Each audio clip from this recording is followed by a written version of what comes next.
জয় গুরু সকলকে। অনেকে বলেন ইষ্টভৃতি করি কিন্তু ফল পাই না। এখানে আমি বলবো এই ইষ্টভীতি হয়তো করার পিছনে তার ত্রুটি আছে। কারণ ইষ্টভীতি করতে হবে, ঠাকুর সমস্ত নিয়ম বলে দিয়েছেন, সঠিক সময় নির্ধারিত করে দিয়েছেন, সঠিক সময় ঠিক ঠিক মতন, এবং সেটা প্রতিদিন ভোরবেলা সূর্য ওঠার আগে শুদ্ধাচারে সদাচারে একটি টাকা ঠাকুরকে অর্পণ করে ঠাকুরের দেওয়া মন্ত্র পাঠ করতে হবে।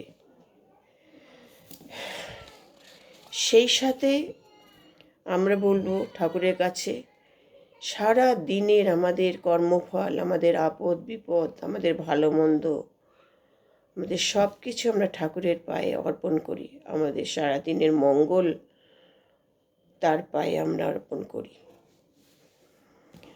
তাই জন্য এটাকে সুন্দরভাবে সঠিক নিয়মে ভক্তি ভরে করতে হবে।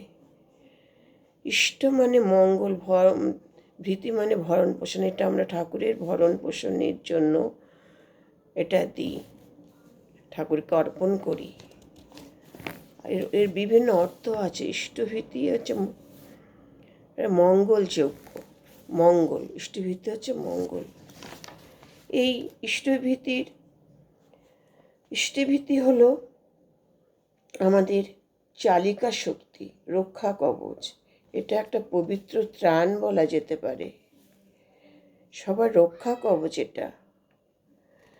এর থেকে মানুষ অনেক বিপদ আপদ থেকে রক্ষা পায়, এমনকি অকাল মৃত্যু থেকেও রক্ষা পায়। সংসার সকলের মঙ্গল হয়।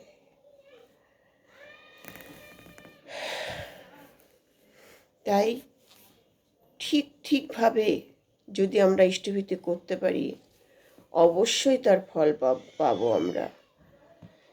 আরও ঠাকুরকে আমরা যেখানে রাখবো সিংহাসনে, ঠাকুরকে সুন্দরভাবে গুছিয়ে পরিপাটি করে রাখতে হবে। ঠাকুরের প্রতিটা জিনিসের উপর যত্ন নিতে হবে। এমনকি আমরা প্রতি মাসে যে অর্ঘ্য প্রশস্তি পাই সেটাকেও সুন্দর করে গুছিয়ে রাখতে হবে। এই যে গুছিয়ে রাখার মধ্যে দিয়ে বোঝা যাবে আমরা ঠাকুরকে কতটা ভালোবাসি। ঠাকুরের সিংহাসন দেখে আমরা বুঝতে পারবো। এই প্রতিদিন ইষ্টভীতি হলে জীবনের অনেক পরিবর্তন আসে। প্রতিদিন আস্তে আস্তে যে জীবনে পরিবর্তন আসতে থাকে, ইষ্টের প্রতি বহুগুণ টান বেড়ে যায়, শুভ পরিবর্তন আসে জীবনে। ইষ্টভীতি করার মধ্যে দিয়ে আমরা ঠাকুরকে ধরে রাখি, ঠাকুরের সঙ্গে ওতপ্রোতভাবে জড়িয়ে থাকি। ইষ্টভীতি করলে তার সঙ্গে আমাদের একটা সুন্দর সম্পর্ক, ঠাকুরের সঙ্গে আমাদের গড়ে ভালোবাসার সম্পর্ক, প্রেমের সম্পর্ক।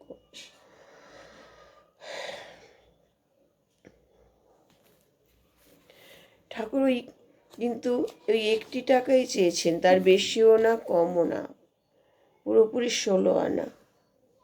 এই 16 আনা যদি আমরা তার পায়ে অর্পণ করি তাহলে আমাদের মঙ্গল অবশ্যই হবে। তাই ঠাকুর ইষ্টভীতি প্রচলন করেছেন মানুষের মঙ্গলের জন্য, ভালো থাকার জন্য, বিপদ থেকে রক্ষা পাওয়ার জন্য। এটাতে আমাদের মঙ্গল, এটাতে আমাদের মুক্তি। এটাই ঠাকুর বলেছেন। জয় গুরু।